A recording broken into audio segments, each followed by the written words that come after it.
श्री शिवाय नमस्तुभ्यम। बहुत चमत्कारी और शुभ दिन चल रहे हैं। इन तिथियों में कभी भी किसी भी एक दिन, जैसे कि गणेश चतुर्थी से अनंत चतुर्दशी तक, कभी भी 10 दिनों में एक दिन अगर यह कार्य कर लेते हैं तो नौकरी, विवाह, संतान की परेशानियां दूर होती है और परिवार में अपने आप ही बरकत होना शुरू हो जाती है। आप जानते होंगे अनंत चतुर्दशी तक गणेश जी के सुफल दिन चलते हैं, जो कि अपने आप में अद्भुत फल देते हैं। 10 दिनों के गणेश जी घर भर में विराजमान होते हैं। किसी कारण से घर पर आप गणेश जी विराजमान नहीं कर पाए हैं, कोई दिक्कत नहीं।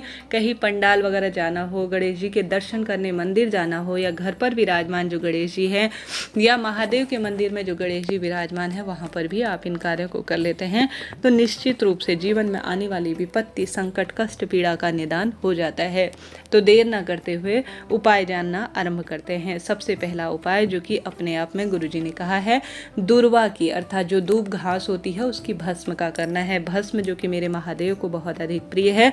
यह गुरुजी ने कुछ समय पहले उनकी कथा हुई थी उसमें बताया था, जिसमें मेरे गुरुजी कहते हैं आप सभी को दूर्वा घास लेकर आनी है। कहीं से भी आप लेकर आइए, थोड़ा सा लानी है। घर के मंदिर में जहाँ पर गणेश जी विराजमान हैं, या किसी भी देवालय में जहाँ गणेश जी विराजमान हैं, अपने हाथ से वहाँ पर अपने मन की कामना कहकर आप जो भी पीड़ा कष्ट है वह कहते हुए समर्पित कर कर आ जाए।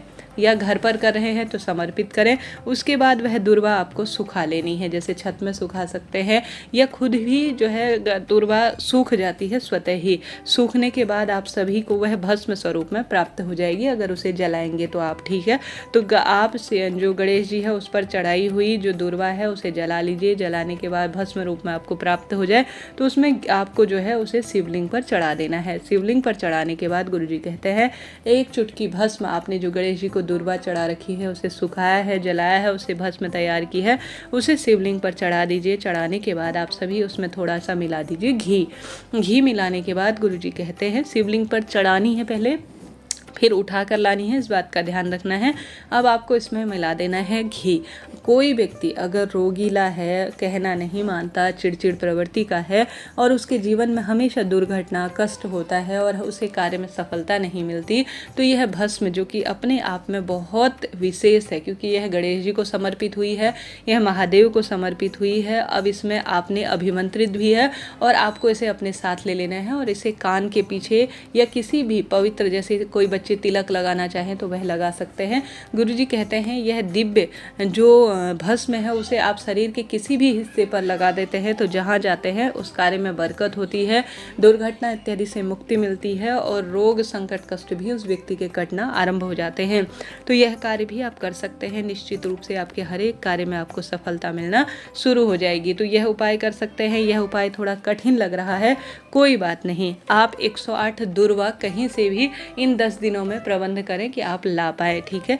10 दिन है अनंत चतुर्दशी तक, कभी भी आप 108 दूर्वा घास लेकर आइए और उसे विशेष तौर पर किसी भी गणेश जी के मंदिर में या महादेव के मंदिर में जो गणेश जी का स्थान है, या घर पर गणेश जी महाराज विराजमान है, वहाँ पर आप सभी को जो है अष्टविनायक गणेश जी का ध्यान करते हुए 108 दूर्वा की बंडल बनाकर अपनी मन की कामना कहते हुए अगर इन 10 दिनों में अगर आप समर्पित कर देते हैं तो जीवन में आने वाली विपत्ति कटती है, विवाह के योग बनते हैं, पुत्र प्राप्ति के तहत आपने चढ़ाया है, या जीवन में जो भी विपदा, कष्ट, संकट कट जाए वह कहते हुए आपने चढ़ाया है, तो निश्चित रूप से 108 दूर्वा की जो बंडल है आपने मनोकामना कहते हुए सिद्धि विनायक गणेश जी के नाम से गणेश जी के चरणों में अर्पित कर देता है जो व्यक्ति, वह सब सुख प्राप्त कर लेता है। तो 10 दिनों में मंदिर जाना हो या घर पर हो तो 108 दूर्वा जरूर से गणेश जी के चरणों में समर्पित करें। जिस तरह से मेरे महादेव को बेलपत्र बहुत अधिक प्रिय है, मेरे श्रीहरि विष्णु को तुलसी की माला प्रिय है, ठीक उसी प्रकार से तीसरे उपाय में आपको बनानी है दूर्वा की माला। दूर्वा की माला आपकी इच्छा शक्ति सामर्थ्य है, आप कितनी दूर्वा की माला, किस स्वरूप में, बड़े स्वरूप में, संक्षिप्त स्वरूप में, जितनी अपनी इच्छा है उतनी बना लीजिए। महिला, पुरुष, घर का कोई भी एक सदस्य तीसरे उपाय को करने के लिए दूर्वा की माला सुंदर तैयार कर लीजिए। इतने सारे उपाय हैं, इनमें से कोई भी किसी भी दिन कर सकते हैं। तो एक सुंदर दूब घास की सुंदर माला तैयार कर लीजिए। इसे हरे धागे में अगर लगाते हैं, हालांकि ऐसा कोई गुरुजी ने नहीं कहा धागे का, वह तो कहते हैं कि दूर्वा की माला। तो हरा रंग बुध ग्रह से संबंध रखता है और गणेश जी को प्रिय है, तो संभव हो बुध के लिए आप हरा या नारंगी रंग का चुनाव करते हैं तो इसे अत्यधिक शुभ माना जाता है। तो हरा या नारंगी रंग का चुनाव कीजिए, उसमें दूर्वा की आप माला बनाकर गणेश जी महाराज के जो है गले में अगर आज के दिन धारण करवा देते हैं अपनी मनोकामना कहते हुए, किसी गणेश पंडाल में, गणेश जी की मूर्ति में, महादेव के मंदिर में या घर के मंदिर में, इन दिनों जो गणेश जी महाराज को सिंदूरी रंग प्रिय है, नारंगी रंग प्रिय है, हरा रंग प्रिय है, तो उसमें दूर्वा की आप माला सुंदर स्वरूप में बनाकर अपनी मन की कामना कहकर गणेश जी के गले में धारण करवा देते हैं तो इन 10 दिनों में आप चमत्कार खुली आंखों से देखेंगे। बल बुद्धि के विद्या के दाता गणेश जी जीवन में अद्भुत चमत्कार करेंगे और हर एक कार्य होना आपका आरंभ हो जाएगा। करके देखिएगा, गणपति गजानन आपके जीवन में निश्चित रूप से बरकत लाएंगे, खुशियाँ देंगे और हर स्वरूप में आप सुख पाना आरंभ कर लेंगे। तो 3 उपाय मैंने बताए, बढ़ते हैं चौथे उपाय की तरफ। यह उपाय भी काफ़ी सरल है। जैसे कोई बच्चा पढ़ाई में कमज़ोर है, मन मस्तिष्क से कमज़ोर है और हर स्वरूप में दुख पाता है, तो आपको एक तो यज्ञोपवीत, जो कि गणेश जी के गले में आपने देखा होगा जिसे जनेऊ कहा जाता है, वही यज्ञोपवीत आपको लेनी है और साथ ही सुपारी लेनी है। ठीक है, अगर बच्चे करते हैं तो अत्यधिक शुभ है, अगर बच्चे नहीं कर पाते हैं तो यज्ञोपवीत या जो है सुपारी आप अपने बच्चे का हाथ का स्पर्श कराकर कि उसका विवाह हो जाए, उसे संतान सुख मिल जाए, जीवन में उसके दुख दरिद्रता का अंत हो जाए, ऐसी प्रार्थना करते हुए गणेश जी महाराज को समर्पित कर आने से शास्त्रों में कहा जाता है सुपारी और यज्ञोपवीत, जो कि गणेश जी को बहुत प्रिय है और उनके गले में हमेशा यज्ञोपवीत होती है, वह अगर धारण करवा देता है जो व्यक्ति अपना नाम गोत्र बोलकर अपनी मन की कामना कहकर, निश्चित रूप से गणेश जी महाराज इन 10 दिनों में चमत्कार करते हैं और परिवार में एक अलग ही तरह की बरकत होना शुरू हो जाती है। तो यह भी कार्य आप कर सकते हैं। बहुत सुंदर उपाय है और बहुत सरल स्वरूप में इसे कहा जाता है।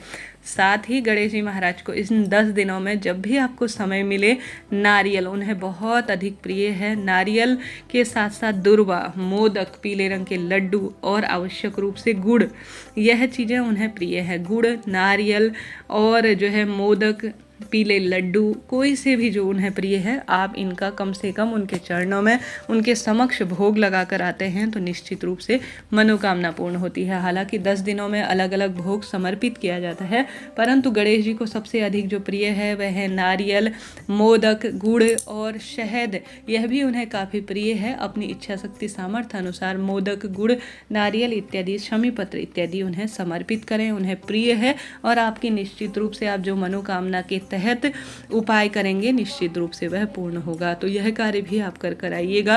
गणपति गजानन आपके जीवन में निश्चित रूप से बरकत करेंगे। साथ ही गुरुजी ने एक बात यह भी बताई है, आप जानते होंगे, गुरुजी ने कहा है आपके घर पर इन दिनों जो गणेश जी के 10 दिन होते हैं, इन दिनों आप धूम्र विनायक गणेश जी का नाम लेकर धूम जो है धुनी करते हैं, यज्ञ हवन करते हैं, अगरबत्ती धूप बत्ती जलाते हैं, गूगल की धूप करते हैं, तो आपको गणेश जी का यह सुंदर नाम धूम्र विनायक गणेश जी जरूर से लेना चाहिए। इस नाम की महत्वता इतनी सुंदर है जिसका वर्णन कर पाना काफ़ी कठिन है। तो आप सभी को धूम्र विनायक गणेश जी का नाम लेके गणेश जी महाराज के जो है धूप बत्ती जलाएं, दीपक लगाएं, तो धूम्र विनायक गणेश जी का नाम जरूर से लीजिएगा। तो इस तरह से यह जानकारी थी जो मैंने आपके समक्ष प्रस्तुत की। वीडियो उचित उपयोगी रहता है तो वीडियो को लाइक करें, शेयर करें और सब्सक्राइब करें। गणेश जी महाराज को सिंदूरी रंग अत्यधिक प्रिय है, नारंगी रंग, तो उन्हें सिंदूरी आप जो है रंग का सिंदूर समर्पित करते हैं तो भी निश्चित रूप से मनोकामना पूर्ण होती है, ऐसा शास्त्रों में वर्णित है। तो करके देखिएगा, कोई ना कोई सरल कार्य आपको परम सुख देगा। हर हर महादेव।